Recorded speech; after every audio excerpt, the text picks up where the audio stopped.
Happy October! Today we are going to make our Bride of Frankenstein coconut bars. And this is a recipe that I found in a 1970s Pillsbury Bake Off cookbook. And I've adapted it to be this coconut version. What's nice about this is that you could make it with any candy bar that you like. I've decided instead of mounds that I have in the recipe below, we are going to use Samoas. Now, I don't know what this is going to be like. I just know that I love this cookie. Honestly, I just wanted to buy the Samoas and eat them more than I want to buy a Mounds bar. So, great. I've already had one of these this morning, so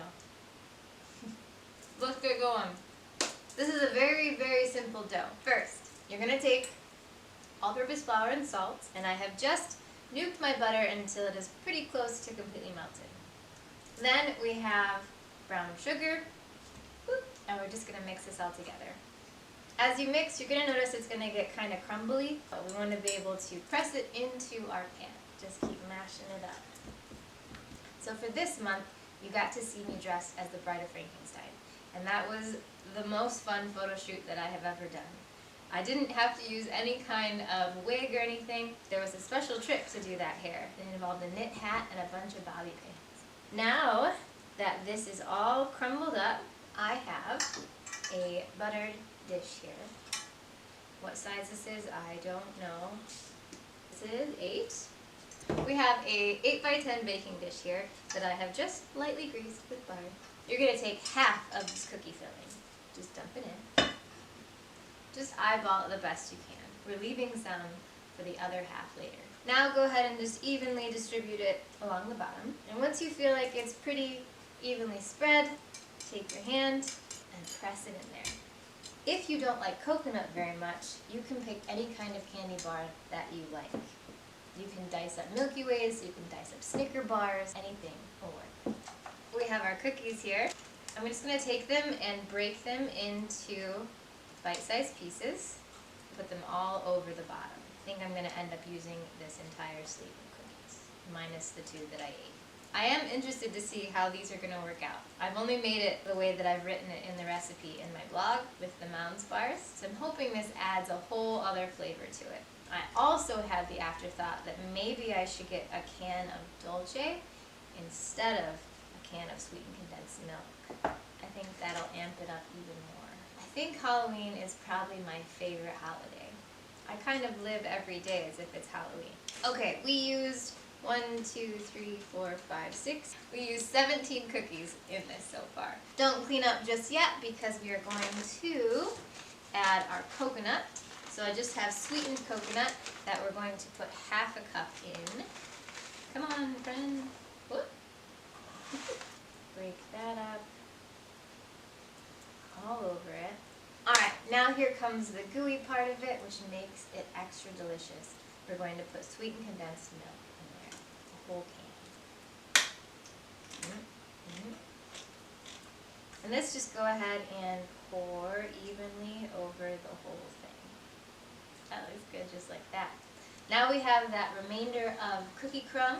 We're going to put that on top.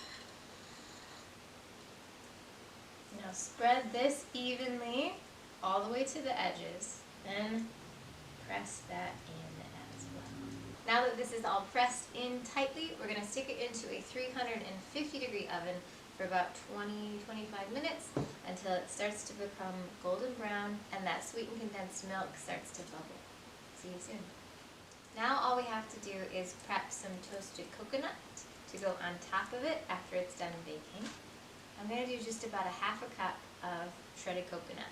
I'm going to stick it in there with our bars and check on it every 5 minutes and move it around so it doesn't over toast. You'll start to smell it and it'll get all nice and brown. We need to make sure now that we also have some chocolate chips on hand to sprinkle on top as soon as our bars come out of the oven.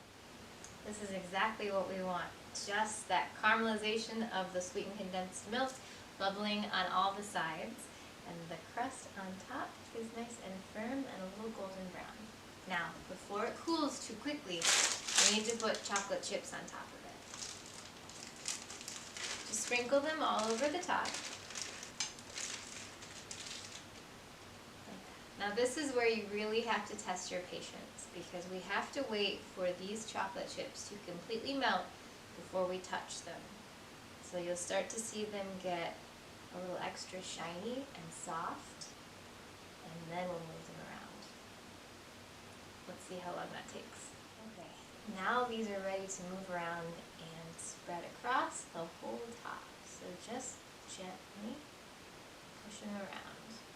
Try your best to cover the whole thing. Now that we have our chocolate all over the top, we're going to grab that toasted coconut. I've got my pizza pan of toasted coconut here, and I'm just going to sprinkle this all on top. This not only adds a nice decorative top, it adds flavor, and it also lets you know what's in these bars. There we go. They're all done. Now we just have to wait and let them cool so we can slice them and eat them. But if you're eating them at home, I would say dive in now when it's nice and gooey. Okay, honestly, I've only waited like 5 minutes, but I'm going to just grab a spoon and dig in. Ooh. Yeah, this seems like the best way to do it.